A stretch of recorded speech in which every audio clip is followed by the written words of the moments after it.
Hi guys, எல்லாருக்கும் வணக்கம். நாங்கள் கணேஷ் காந்தி. இப்போ டைம் பார்த்தா 3:33 PM. டேட் வந்து 6th ஜூன். பார்க்க போகிறது வந்து 7th ஜூன் ஃப்ரைடே. ஸோ சென்செக்ஸோட எக்ஸ்பைரி ஒரு வழியாக எலெக்ஷன் முடிஞ்ச வாரம்.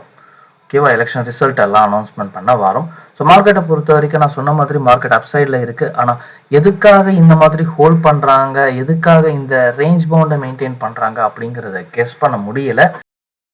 ஸோ இந்த கிராஸ், அதாவது இந்த ஸ்பாட் இருக்கு இல்லைங்களா, ஸோ 22,800 கிராஸ் பண்ணதுனால 23,000 அவங்க ஆட்டோமேட்டிக்காக ஹிட் ஆகணும். ஆனால் அவங்க ஹிட் ஆகலை.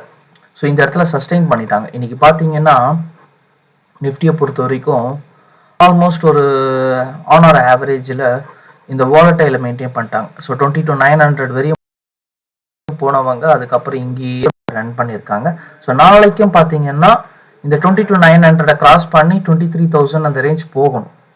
ஓகேங்களா, நான் இப்போ சொல்றது அதே தான். முடிஞ்சவரை எவ்வளோக்கு எவ்வளோ லோ ப்ரைஸ்ல நம்ம கால் ஆப்ஷன் வாங்குறோமோ அவ்வளோக்கு எவ்வளோ பெஸ்ட்டு.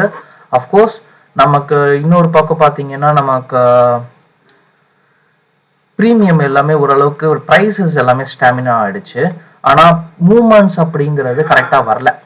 ஸோ வால்யூம் ட்ரேடர்ஸோட ஷார்ட்டேஜ் அப்படிங்கிறது கொஞ்சம் அதிகமாக இருக்குது. யூசர்ஸ் வந்து கொஞ்சம் கம்மியாக இருக்காங்க அப்படிங்கிற ஒரு டிஸ்அட்வான்டேஜ் இருக்குது. இன்னொரு அட்வான்டேஜ் என்னன்னா, நிஃப்டி எப்படி மூவ் ஆகுதோ அப்படிதான் பேங்க் நிஃப்டி மூவ் ஆச்சு இன்னைக்கும். ஸோ நாளைக்கும் அதே மாதிரி தான் ரியாக்ட் பண்ணும் அப்படிங்கிற மாதிரி நம்ம எடுத்துக்கலாம். ஓகேங்களா, நிஃப்டி மாதிரியே பேங்க் நிஃப்டி மூவ் ஆகும்னு எடுத்துக்கலாம். ஸோ 22,900 கிராஸ் ஆயிடுச்சு அப்படின்னா ஆட்டோமேட்டிக்காக நம்ம கால் ஆப்ஷன்ஸ் எடுத்துக்கலாம். அப்படி இல்லைன்னா இந்த இடத்துல அவங்க 2 தடவை 3 தடவை ஹிட் பண்ணியிருக்காங்க ஆல்மோஸ்ட் இந்த 22,700 ரேஞ்சுக்கு. ஸோ இந்த ஸ்பாட் ஹிட் பண்ண வேணா ஒரு கால் ஆப்ஷன் நம்ம ரீட்ரை பண்ணலாம், சின்ன ஸ்டாப் லாஸ் வச்சு.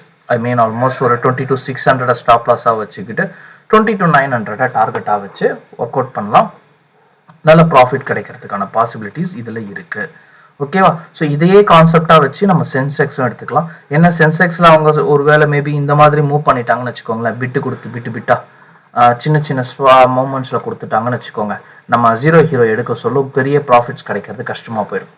ஏன்னா இந்த இடத்துல நம்ம ஒரு கால் ஆப்ஷன்ஸ் எடுப்போம், இங்கே டார்கெட் கொடுத்துருப்போம். ஸோ இங்கே ஹிட் பண்ணாமல் இங்கே வருவாங்க. அப்போ நம்ம பை ப்ரைஸ் எல்லாம் குறைஞ்சிருக்கும்.